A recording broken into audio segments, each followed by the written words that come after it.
Toledo, we're famous for glass, Art Tatum, Tony Pacos, Jamie Farr, a world-class museum, the Toledo Mud Hens and Wildlife, an outstanding zoo and public library system. But who are the people that make our city so great? Welcome to the Soul of the Glass City podcast. I'm your host, Monique.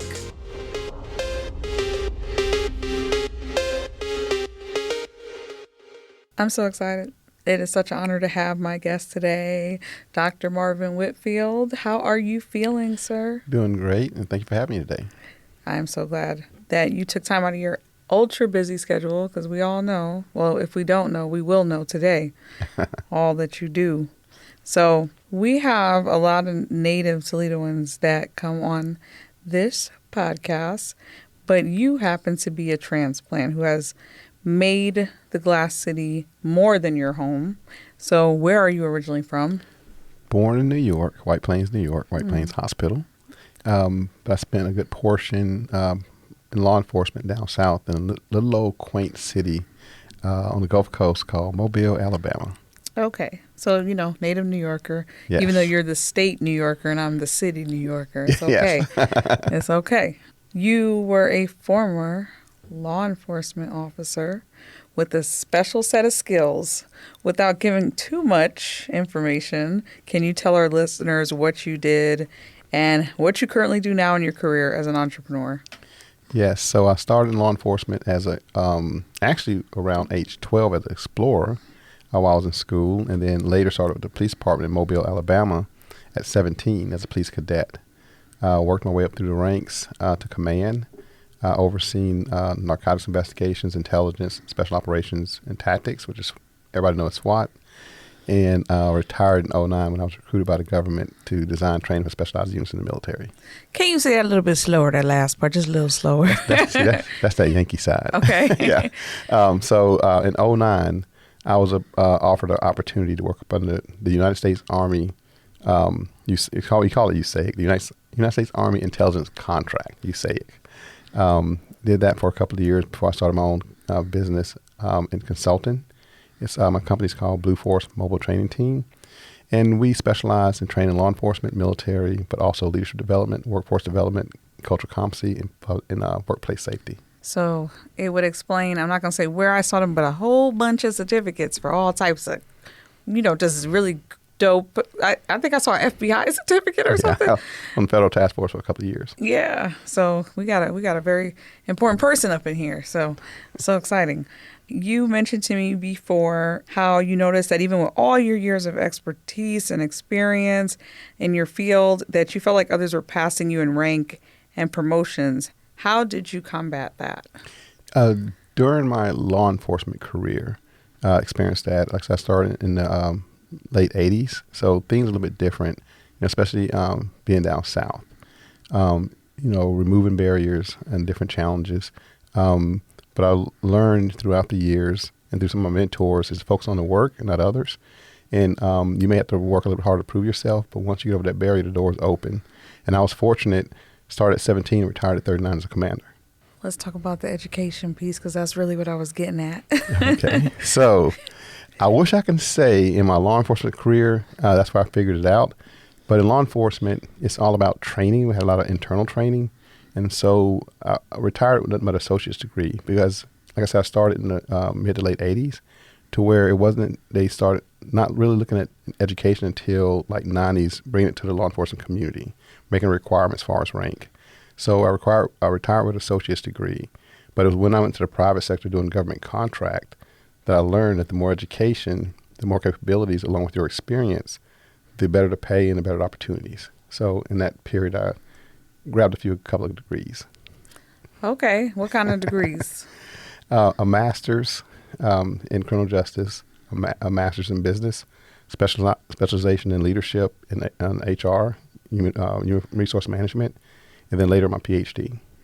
It's so exciting because you basically did it the hard way first. Yes, got the experience first and followed the education. Still, that's awesome. So now we get to the favorite part of who you are, like my favorite part of who you are and what you do, your philanthropic side. And I would like you to share that with us and tell the people what you do.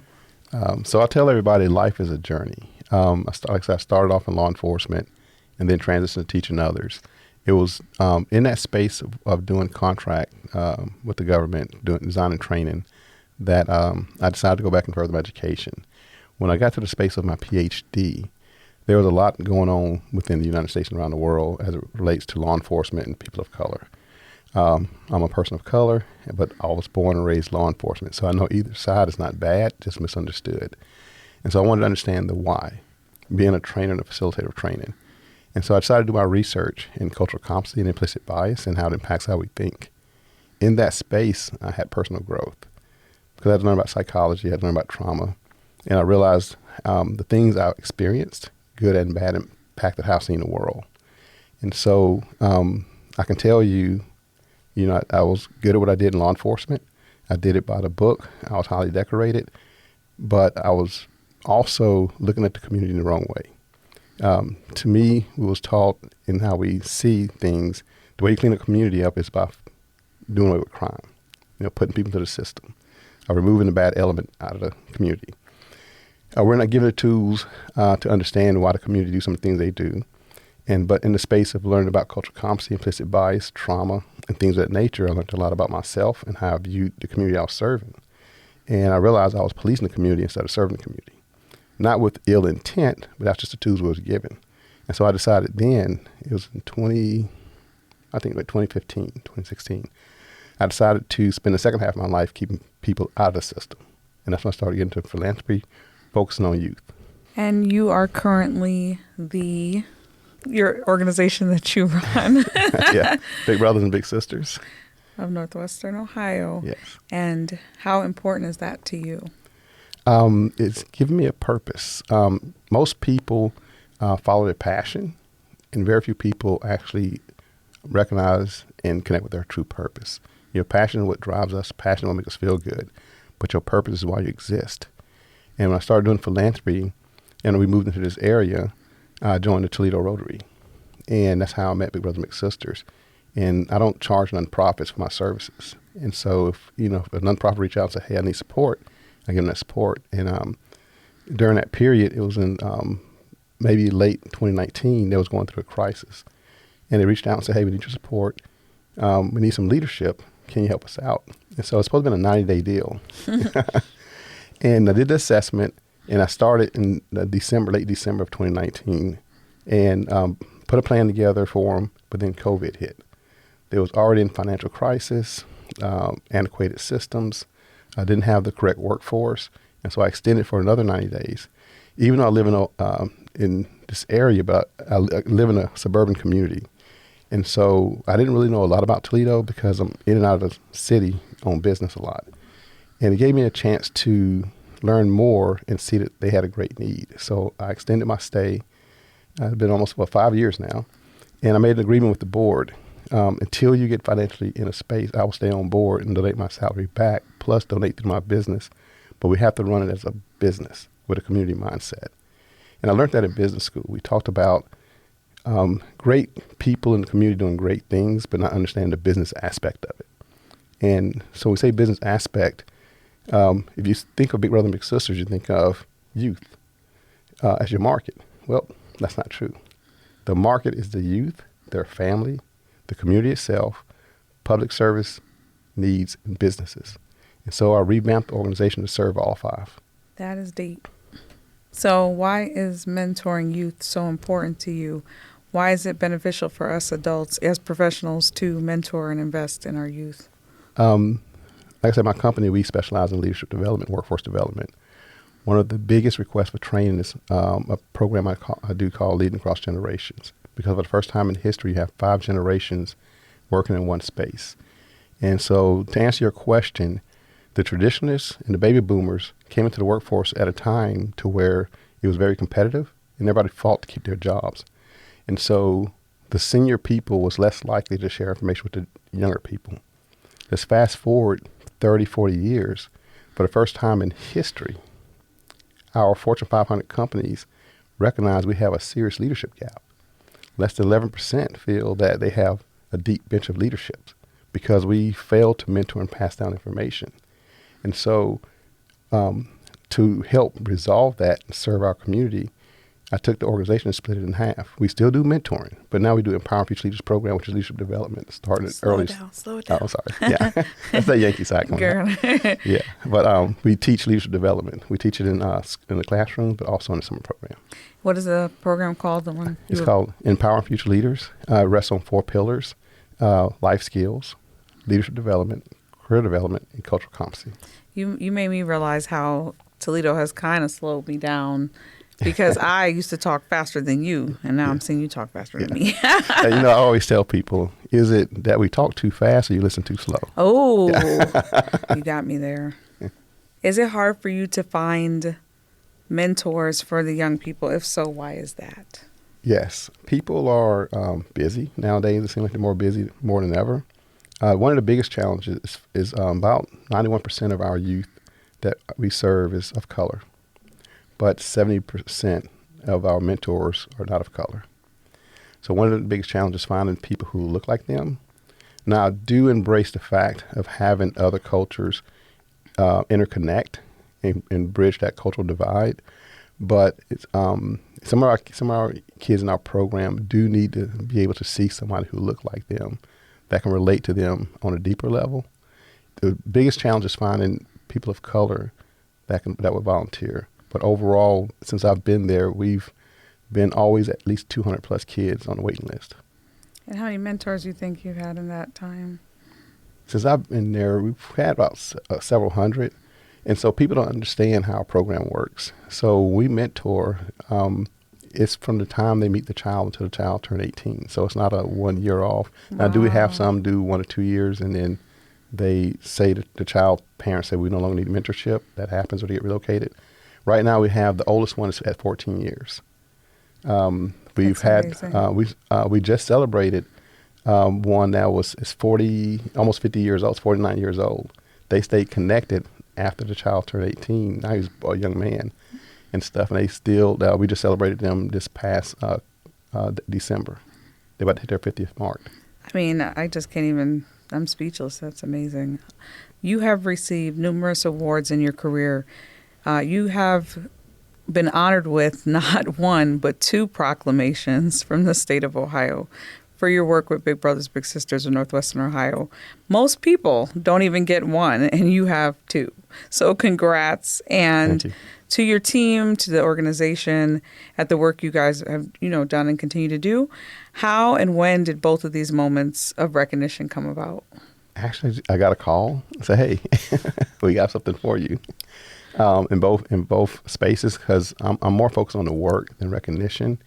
I do appreciate it. I like the fact that it brings attention to the great work the organization is doing.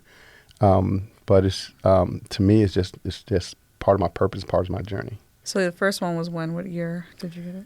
The first one was earlier earlier in 2024, because we got recognized by Big Brothers Big Sisters of America, because we're an affiliate. As one of our growth in 2023, when most nonprofits were shrinking, we were still expanding. So we got recognized by the nationals, and then the state recognized us. Amazing. How can we help you with your mission at Big Brothers Big Sisters in Northwestern Ohio? Well, we're always looking for volunteers, whether it's through mentoring or just volunteering in the office or volunteering into the classrooms. That's another thing I'm proud of. We do the traditional mentoring, we do social emotional learning, but over the past couple of years, through a partnership with UT student body, we created a Big Brother Big Sisters Rocket Nation. We have over 242 medical students that go into the classrooms with us. We're in 9 classrooms at no cost to the school system. We do a 7-week program because you come out and talk to the kids every summer. I did. Yes. And I do. And I'm so proud. I wasn't going to make it about me, but I love those kids. Yes. So 7 weeks, they get free training at no cost to their parents. They get to meet politicians. They get to meet professionals, entrepreneurs, a little bit of everybody to help kind of guide them on their journey through life. Well, I know that I had mentors.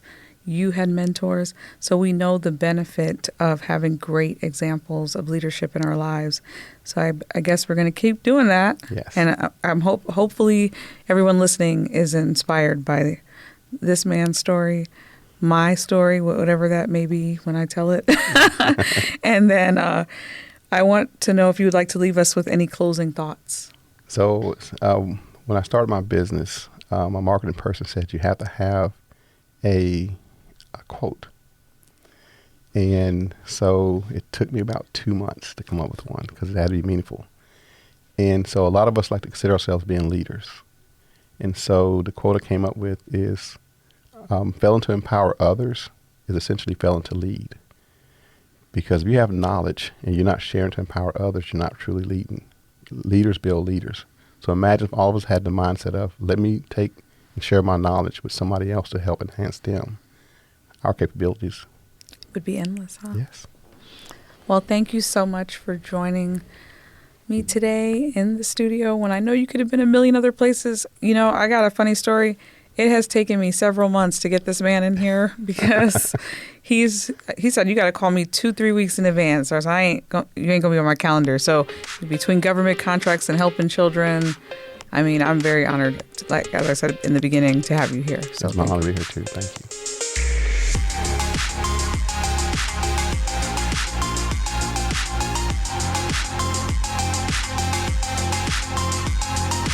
Thank you, everyone, for listening. I'm your host and producer, Monique. My executive producer is Chris Piper. Join me next time for another exciting episode of Soul of the Glass City podcast. For more information, if you have questions or comments, go to wgte.org/soul.